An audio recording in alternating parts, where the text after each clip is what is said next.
लोकसभा चुनाव 2024 की तैयारियों को ध्यान में रखकर बसपा सुप्रीमो मायावती खुद एक्टिव हो गई हैं। दिल्ली की सियासत में बैठकर मायावती हर एक रणनीति बना रही है जो उनको लोकसभा चुनाव में उत्तर प्रदेश खासकर फायदा पहुंचाता नजर आए।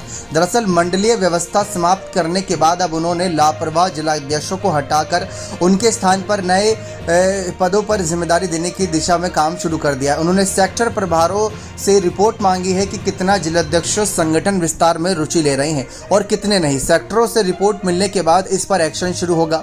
बसपा के लिए ये लोकसभा चुनाव काफी अहम है। मायावती ने अभी तक अकेले चुनाव लड़ने की घोषणा कर रखी है, लेकिन विपक्षी पार्टियों के कुछ क्षेत्रीय पार्टियां जो एनडीए और इंडिया दोनों के साथ नहीं, उनके साथ गठबंधन कर सकती हैं। 2019 के लोकसभा चुनाव में उनको 10 सीटें मिली थीं सपा के साथ। इस बार अकेले मैदान में कई चुनौतियां रहेंगी। बसपा सुप्रीमो ने यूपी में मंडलीय व्यवस्था समाप्त करते हुए सेक्टर व्यवस्था लागू की है।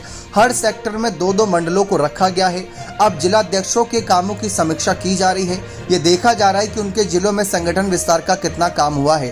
बूथ स्तर पर कमेटियों का काम पूरा हो चुका है या अभी चल रहा है। संगठन का काम पूरा होने के बाद बसपा गांव-गांव चौपाल लगाएगी, इसलिए चौपाल लगाने से पहले संगठन विस्तार का काम पूरा किया जाना है जिससे चौपालें सफल हो सके। तो ये रणनीतियां बनाई जा रही हैं यहाँ पर बहुजन समाज पार्टी के द्वारा।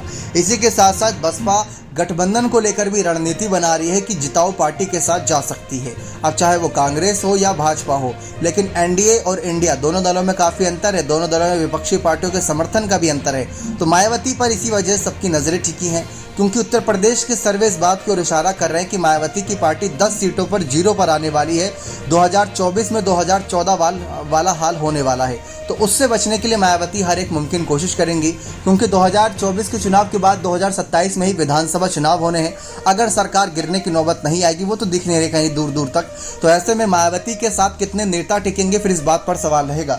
क्योंकि राजनीति में जो कोई भी आता है वो इसी लालच और इसी कहीं ना कहीं आकांक्षा के साथ आता है कि उनकी सारी बातें पूरी होंगी जो नेता के तौर पर वो काम करना चाहते। अब नेता बन गए लेकिन पद नहीं मिले, मंत्री नहीं बने, तो फायदा क्या हुआ।